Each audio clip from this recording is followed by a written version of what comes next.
Hello, everyone. Welcome back to Liquid Talent TV, Season 2, grand opening with my main man, Nick Onken. What's up? Nick. Season 2. Welcome to the show. Thank you. Welcome to the show. Thank you. Ever since Liquid Talent TV came out almost 2 years ago, Nick was on the short list of people that I was excited to bring in, partly because I feel more alive when I'm with Nick. Nick is the kind of guy that walks into a room and just inspires life, makes people smile, makes people feel warm. Have you always been like that way, man? Has that always been like an innate quality? You know, I think it's funny because we've just been. I've been like dissecting this idea because I feel like I've grown up as an introvert but I've become more of an extrovert. So I think I sway between the two. Yeah. But yeah. I love energy. I love being. I love life. I think that comes out.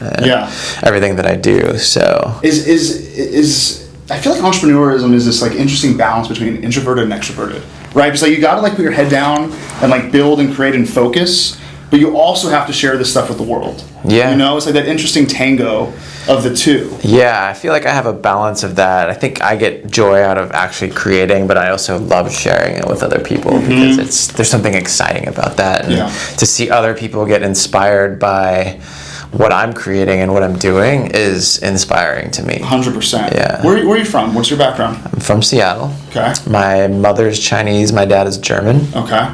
But both born and raised. I didn't even know that. Yeah, both born and raised in the States. So I'm full on American. You know, a Twinkie as we call it, yellow on the outside, white on the inside.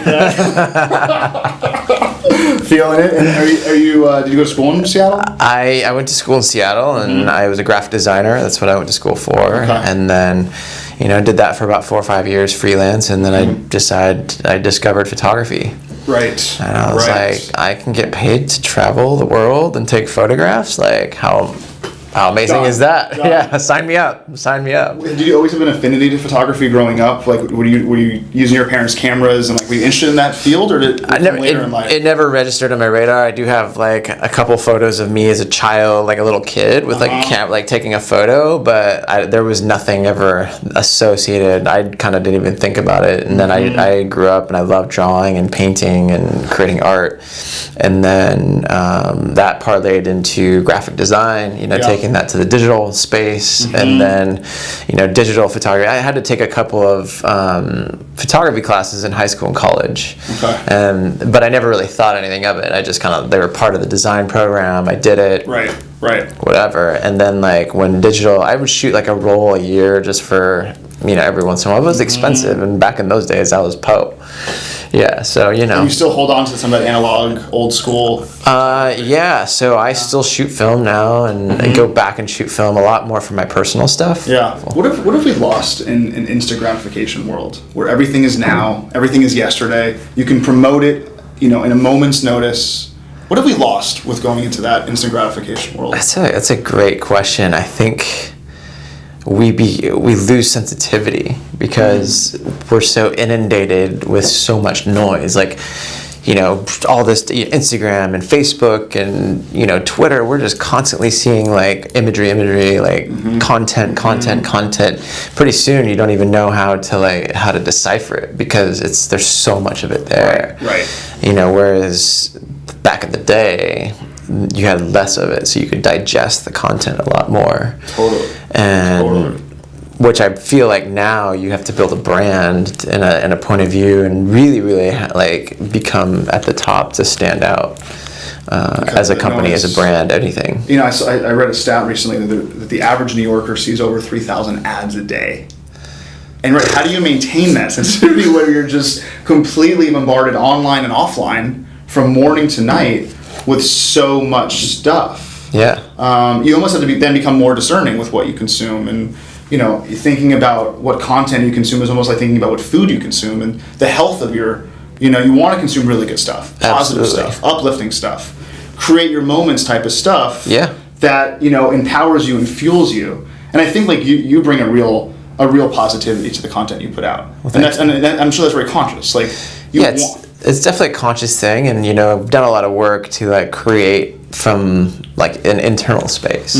So this is very much create your moments is very much an internal like vision and perspective that I see the world in, and that gets carried out into the work that I create. There's a youthful optimism that, like, my work is described in, and that's a youthful optimism and a positive, possibility. And that's what I want my work to represent. Right. Whether it's photography or my podcast or like the art, the painting and art stuff that I do, it's kind of it's really about bringing that optimism and influencing and inspiring other people. It's like the internal makeup of that artist, of the photographer, of the painter, is totally shown on the products that they're building. And this is really interesting because you see the darkness of some, you see the lightness of some. I mean, it's very vulnerable. Yeah. You're really putting yourself out there. Like, this is who I am from a soulful level. Absolutely. For the world to see. Yeah. And there's definitely a risk to that. And I think, especially when you're first starting out as an artist, there is, like, it's a lot more risky than I think you get kind of, at least for me, I've gotten used to just putting stuff out there and seeing how people respond to it. And, there was a point for me where, my business, I skyrocketed, and then it dropped off, after a couple of years. And I went into this almost darker emotional space, and it was a rough time. And after that, I went through this emotional intelligence and leadership training, and I kind of discovered that, my self-worth and I was putting my self-worth and validation into who I was shooting, what I was shooting, and all that. And it's hard to separate those two as an artist, because your art is your vision. Your vision is your art, and that's who you are, and that's your product. So if you're validating yourself based off of how much you're shooting or how much you're selling, whatever, and then, like, it goes down, it's a tricky. And then you're like, oh, well, nobody's calling me, or I'm like, what's wrong with me? Right. Whereas that's not the case. And then that just kind of spirals down. And I'm reading 4 agreements, and I read it every so often. And the second agreement is don't take it personally. There's only 4 agreements, and one of the 4 is don't take it personally. Yeah. And as such emotional people, and how do you not, right? Yeah. As an entrepreneur in general, for all the entrepreneurs out there, like your business, your work, your art, is such a reflection of you. It's hard not to take it personally. Yeah, I mean, we're emotional beings. And as an artist, it's very emotional because you're creating from an emotional space. Yeah. And that's something that is a distinction that every artist and every person has to make, is to not take it personally. Yeah. And to not build use art and the attention as validation and self-worth. And for me, I didn't realize that at first. I think that was something that I had to learn along the way. Yeah. It's a good tip, guys out there. Thinking about it. So, before we talked today, before we jumped on the camera, you were mentioning a lifestyle brand. Yeah. That you're imagining right now. I didn't know you were working on that. What's going on? Neon? Yeah, Neon. So it's called Neon. It's NION. It's going to be like neonlife.com. We're working on that right now. Cool. It's coding.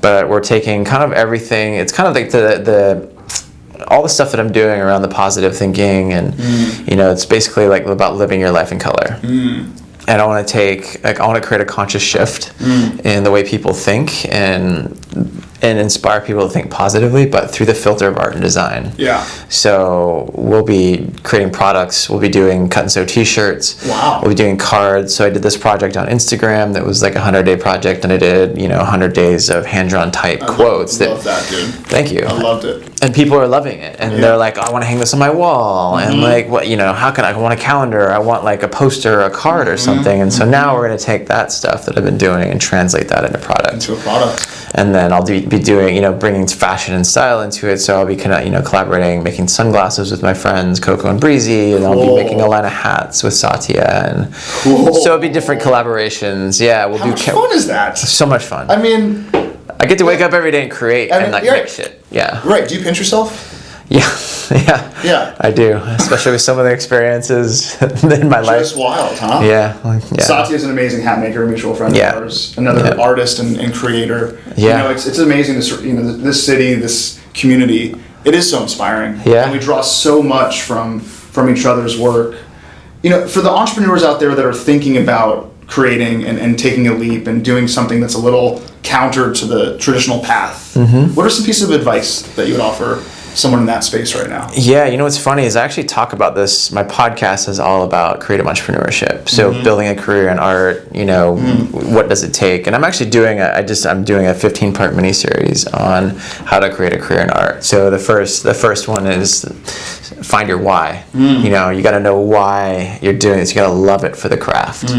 And then that's going to give you the drive to push through all the hustle and the hard work and, get a business degree in the sense of not necessarily going to college, but learning everything you can about business so that you can sell and create your product, There's, that's another piece of advice is to, I think, get your mental game, your emotional intelligence on point because, as an entrepreneur, there's ups and downs and there's so much to take into account that you got to be mentally strong and you got to not let emotion make the decisions for you. You got to think and be able to go above that and go towards what you want. It's hard, no?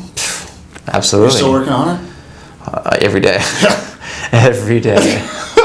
It's a journey. It's not like you wake up one day and you're like, I'm there. No.